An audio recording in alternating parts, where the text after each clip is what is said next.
In Francis Davis Millet's Wandering Thoughts, likely painted in 1900, viewers see an elderly woman and a young woman seated side by side in a large Gothic style church. This work was painted while Millet was living in Broadway, England, and it was created for the Royal Academy's summer exhibition. Although England was Millet's primary residence at the time of this work's creation, he was still spending much time traveling to and from the United States and around Europe.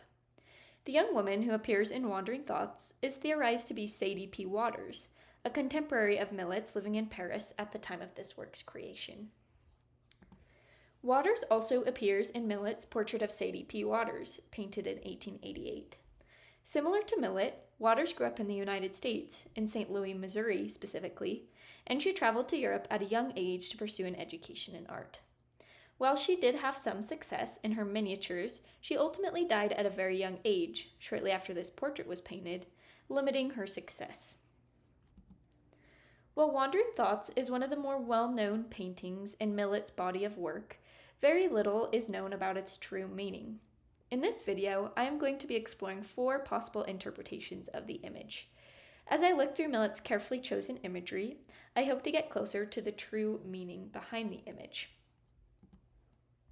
The 4 interpretations I will be exploring are the beauty of letting thoughts wander, the fate of wandering thoughts with age, Millet's pull between England and the United States, and the opportunity to grasp wandering thoughts. Interpretation number 1, the beauty of letting thoughts wander. In Wandering Thoughts, a light pink rose rests in the open book on the young woman's lap.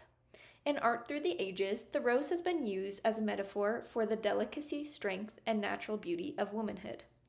In the 19th century specifically, a number of books emerged that explored the language of flowers. Because Millet would have been familiar with these books and their themes, the symbolism discussed in them can be applied to Wandering Thoughts, specifically when exploring the rose in the young woman's lap. In The Language of Poetry of Flowers, written by C.M. Kirtland in 1884, not long before this painting was created, it explores the symbolism of the rose, remarking, "The rose has been acknowledged by all antiquity to be the queen of the flowers. With all peoples, the rose has ever been the emblem of love, joy, and prosperity." The Language of Flowers and Floral Conversation, written by Charles Seale in 1875, echoes this symbolism, claiming, "We find the rose to be the emblem of love." Looking at these metaphors, and specifically their emphasis on love, points to the interpretation that this painting shows the love and beauty that comes with letting the thoughts wander. This symbolic connection between a rose and love is taken a step farther by The Language of Flowers with Illustrative Poetry, written by Frederick Schoberl in 1843. In this book, the author dives into the symbolism of specific colors of flowers, and he takes a closer look at pink specifically. In his exploration of pink flowers, he explains that they are often the emblem of woman's pure love.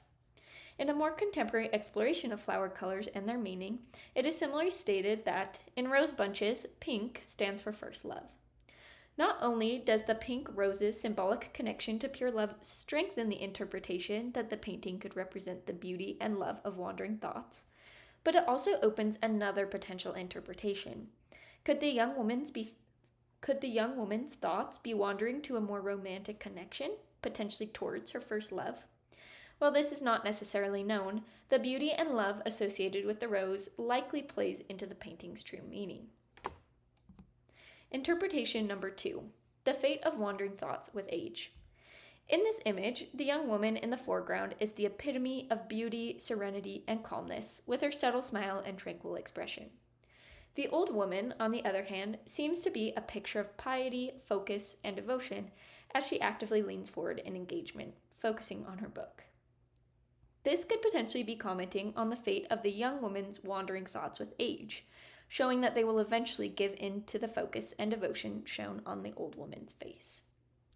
In the art of this era, depictions of old age often held one of 2 meanings. They could either symbolize sin, decay, and dependence, or virtue, self-reliance, and health.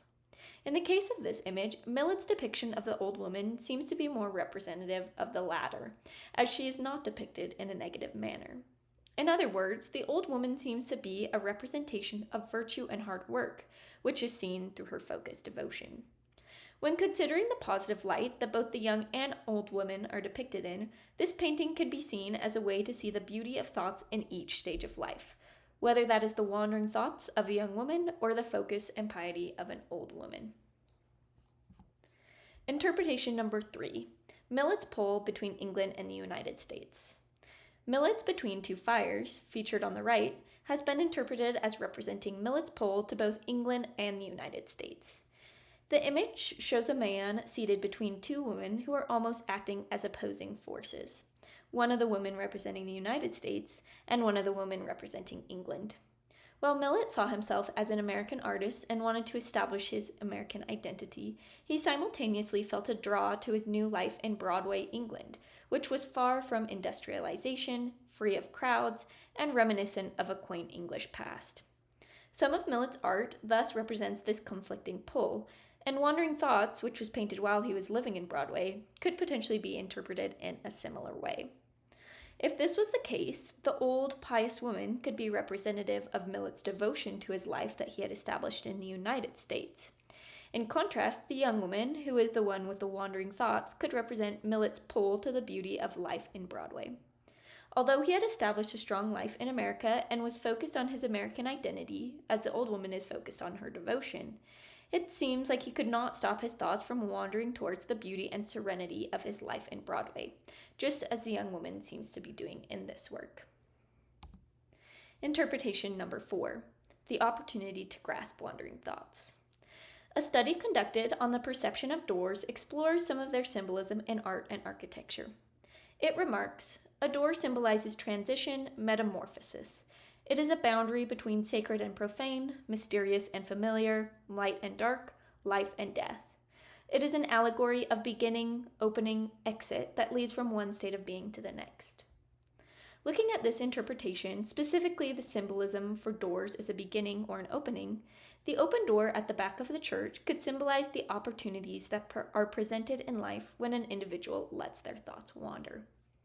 The same study on the perception of doors explains, closed doors provide security, safety, and offer a feeling of protection, whilst open doors carry meaning of admittance, openness, and ease.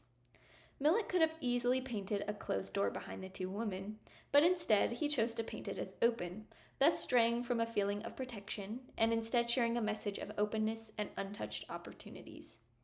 Could these untouched opportunities come from grasping onto one's wandering thoughts? Based on the open door, that could be an interpretation. While these 4 interpretations have visual imagery and contextual research to support them, additional interpretations of wandering thoughts could be explored with continuous research. One potential avenue of continued research lies in the stained glass seen in the top right corner of the painting. In 1878, Millet was introduced to the art of stained glass windows, and for the next 10 years, he created various windows for Harvard University, Trinity Church in Boston, St. Stephen's Episcopal Church in Lynn, Massachusetts, and more. While creating the window in Lynn, Massachusetts, Millet worked with Louis Comfort Tiffany, using Tiffany Studio's emerging glass techniques. Although the stained glass that appears in Wandering Thoughts does not correlate with any images of the stained glass scenes produced by Millet, further research into Millet's stained glass could provide more insight into the window's contribution to the painting's meaning. An additional avenue for potential research can be found with Sadie P. Waters. There is currently very limited research regarding the artist Sadie P. Waters and her life. Because of this, it is challenging to decipher any thematic connection between Wandering Thoughts and Waters' personal life. For example, there could be significance behind the rose that appears in both Millet's depictions of Waters, but not enough is known about her life to infer what that meaning really is. However, with more research into Waters' personal life and identity as an artist, additional insight into the painting's meaning could be provided. While the true meaning of Wandering Thoughts still remains somewhat of a mystery, looking at specific imagery, whether that is the rose, the open door, the contrasting ages, the stained glass, or Millet's previous works, can give us a window into potential interpretations. As we continue to research Millet's life and his rich body of work, we hope to discover more information that can lead us to uncovering the mystery of Wandering Thoughts and its meaning.